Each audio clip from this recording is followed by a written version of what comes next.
I really wish that everyone could experience what it's like to be held and to be seen and to be loved. Because when you get a taste of it and you realize it's actually what you deserve, you're able to recognize situations that don't match that energy and you're able to leave them or not enter them in the first place. Hey y'all, it's Chimdi. So this video is going to be about my healing journey. Natalie in the comments asked me to talk about the beginning of it, how I got started, why I got started, how I know I was making progress, and some of the things that I did as a part of my healing journey. So I'm like, all right, sure, let's get into it. Before I do, thank you to my Patreon producers for your ongoing support. If you're not able to be a patron, that's totally cool. You can support me by giving this video a thumbs up and of course, subscribing. So my healing journey, I feel like it really began after I quit my job because I really wanted to figure out how it was that and I think of myself as a very confident person and a person who has a lot of self-love and someone who's very strong and capable. I was like, how is it that me, this incredible, amazing person, found myself in this situation that I didn't want to be in and found myself there for 3.5 years. When I started to zoom out, I was like, and actually not just 3.5 years, but why were you working in nonprofit in the first place when you knew you always wanted to be a creative person? And I started looking like across my life at my relationships, my romantic relationships, and my friendships. And I was like, why are you friends with people that you don't want to be friends with? Why did you date those guys that you didn't really want to be in relationships with? What's going on that your life doesn't match the intention and the vision that you know is possible for it? And I had a feeling that healing would be key.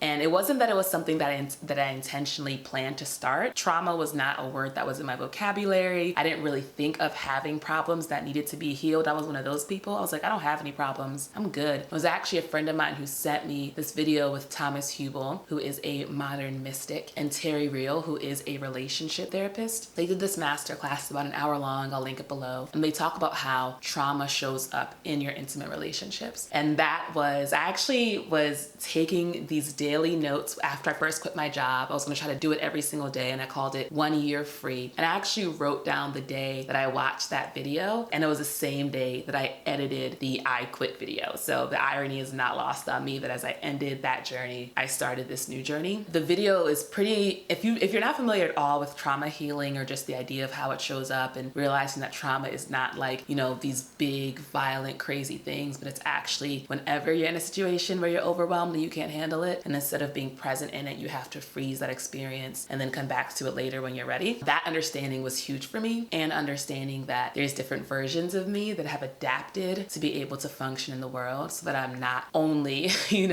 living and frozen and stuck in these moments of trauma, and being able to understand and name those parts of myself and to give them love and compassion and appreciation for what they did for helping me to get on my journey. That video was kind of the start, I'd say, of my healing journey, because up until that point, I didn't know there was anything to heal. I assumed that the word trauma was reserved for like the worst things, and it was ultimately something to be ashamed of. I didn't realize that actually we are living in a traumatized world. We all have some form of trauma. It's all of our responsibility to really heal it. And so that was the start. Both Thomas and Terry Real are both great. They each have different energies, and I found myself really connecting to Thomas Hubel's energy. So the first thing I did when it came to my healing journey is I just consumed a lot of resources. So I watched a lot of videos about healing, mostly from Thomas, 2-hour-long videos, 4-hour-long videos, podcast interviews. Like, I was just downloading this stuff and trying to understand what was going on. I was reading all of the books. I was reading A Return to Love. I was reading A Course in Miracles. I was reading all of these things, trying to figure out like, okay, how can it be that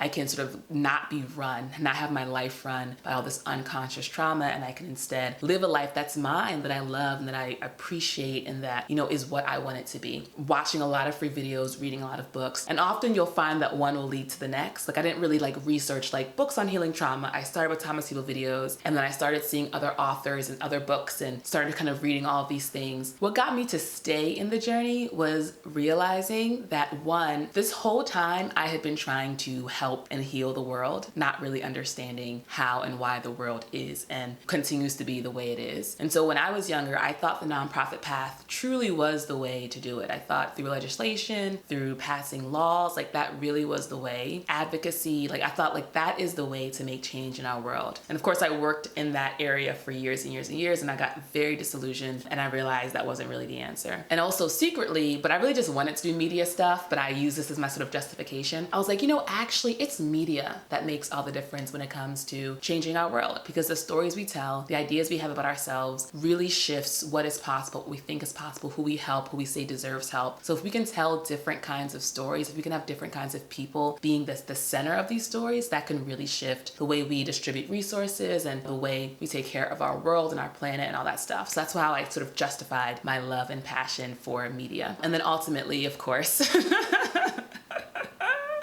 that wasn't really the answer. I feel like what really has kept me committed to my healing journey is that I feel like healing trauma actually is the answer. I feel like all of the isms, racism, sexism, like all of the things that we think of as like these ills in our society, in my experience, and that's really all this comes down to, is we each have our own individual experience. In my experience, it comes down to us being disconnected from ourselves and from each other. That disconnection comes from trauma. And as we heal our trauma, more of ourselves come back online. We become more whole. We're more connected. And as a result, we care more about each other and about our world because we realize it's not this separate thing. And we see that when we do something that harms the planet, it's not the planet as this other thing. It's the planet as ourselves. Like, this is Earth. This is soil. And as we treat ourselves, we're treating the planet. And as we treat the planet, we're treating ourselves. There is no difference. And I think healing is what allows you to have that perspective because you start to feel the relationship. It's not just something that exists in your head. And so that has been, I think, one of the biggest things that's kept me committed, is realizing, like, if we want to solve global warming, if we want to solve racism, if we want to solve all these big, huge things, it's not going to be, in my opinion, about marching down the streets, because that's us trying to make an external change. It's about us doing our work and ultimately feeling our feelings. That's the hardest. The hardest thing is to feel your own feelings.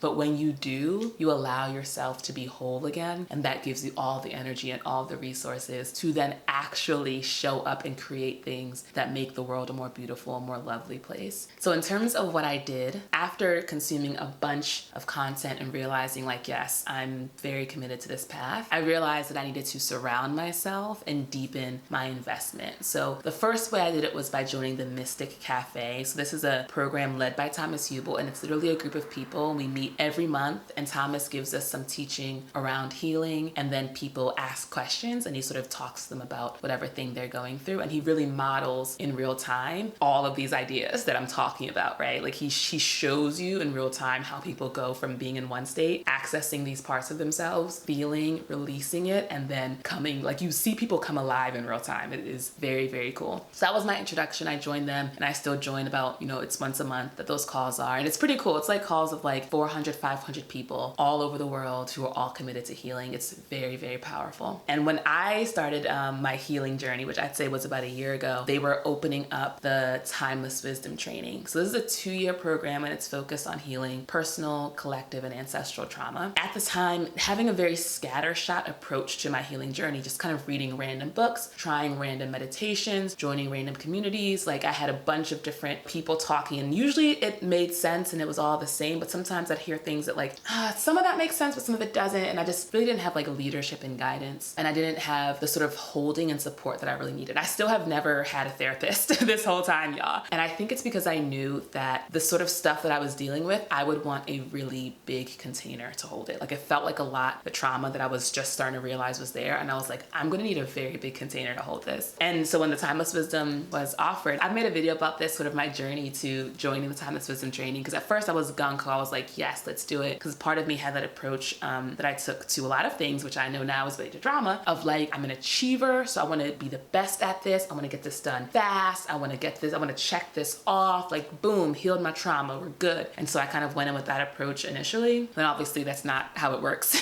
And so quickly was like, actually no, and then realized that there was just a lot of fear around, really committing to myself in that way and to healing myself in that way. A big thing I've learned on my healing journey is that, and this is, tied to why I started in the first place, is that the reason I was in these jobs that weren't aligned to me, friendships that weren't really a good fit, relationships that, where I didn't feel honored and respected, is because I had parts of me and experiences in my younger years that had made me believe that I didn't deserve honor and love and respect respect and holding and safety and all these things. Like I started to believe that those things weren't real and that I couldn't really have them. And so when it came time to be in different situations, instead of checking in with myself, my intuition, the younger parts of me, and instead of making decisions from a whole integrated part, a very small part of me was making decisions, and that part wasn't connected to my self-love and my self-worth. A big way to make choices that are aligned is to heal, because then you're not just reacting to life, you are responding. You have the ability to respond, to pause, to connect to yourself, and to consider, is this person a good choice for me? Is this job a good choice for me? Is this opportunity a good choice for me? When we're in trauma, we are frozen, we are stuck. Those parts of us are cut off and they haven't been updated since they were first hurt. And so we don't have all of our resources to make these choices. And what was so incredible about joining the Timeless Wisdom Training community is that now I had a lot of resources. When I'm going through a process and something happens that really activates some kind of deep hurt part of me, I literally imagine a room of 200 people, because we met in person and it was 200 of us, together with me in the room, holding me as I cry, looking me in the eyes, saying, hey, do you feel that I'm here with you? Do you feel that you're not alone? Having that is honestly worth, I paid like 10 grand for that program. It's honestly worth the cost, because with trauma, it makes you think you're alone. It makes you think that you're not seen. It makes you think that you can't be helped and you're going to be in the situation forever. And it's not true. And it's this beautiful, incredible release that comes with knowing it's not true. And I really wish it for everyone. I really wish that everyone could experience what it's like to be held and to be seen and to be loved. Because when you get a taste of it and you realize it's actually what you deserve, you're able to recognize situations that don't match that energy, and you're able to leave them or not enter them in the first place. And it makes for a life that's a lot more beautiful and a lot more creative, because you just have a lot more energy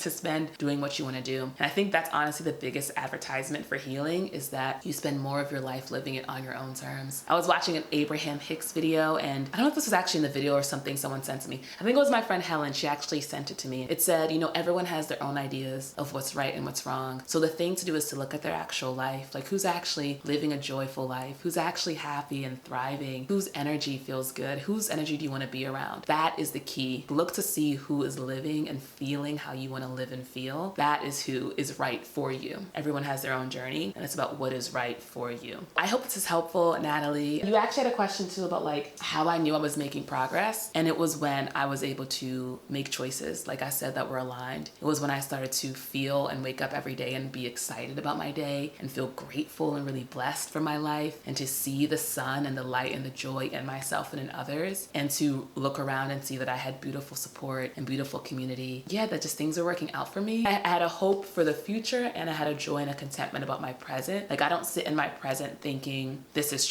this is trash, There are things that I want, there's things I desire, but ultimately I wake up every day and I'm feeling like I start my day with like, God, thank you. Like, this is great. Thank you for that night's sleep. Thank you for the rest. Thank you for my friends. Like, I have a real gratitude that I genuinely didn't have before. I genuinely used to say to myself when I was younger, I used to say, life is an endless struggle. And I meant it, and I believed it, and I thought it was true. I thought this was a struggle. I thought it was hard. I thought every day was hard. I thought it was miserable. I thought it was about just getting by and smoking weed to not really feel how hard it was. Like, I really didn't realize that life is incredible. Like, really, really, really incredible. And that's how I knew I was on the right path, is that I started to wake up and just, to something Thomas Hubel talks about with meditation, the joy of sitting, the joy of being in your own body and being in your own life and being happy where you are and content where you are. That is how you know you're on the right path. Thank you for making this request, Natalie. I hope this touched your heart. Let me know in the comments if it resonated. I offer creative coaching. That's one of the things that I've leaned into more as I've healed. And it's been really incredible how, as I've healed, I now have more capacity for my clients, and I can take what I'm learning from the Timeless Wisdom training and pour it into my clients. That is how I know that healing is how we solve all the problems, because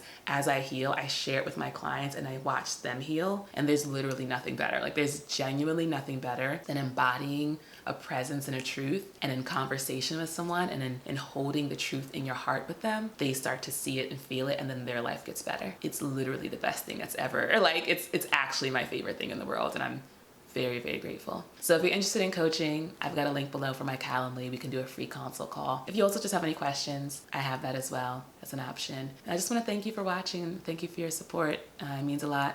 And I'm really honored and grateful that I get to create for and with you all. Bye.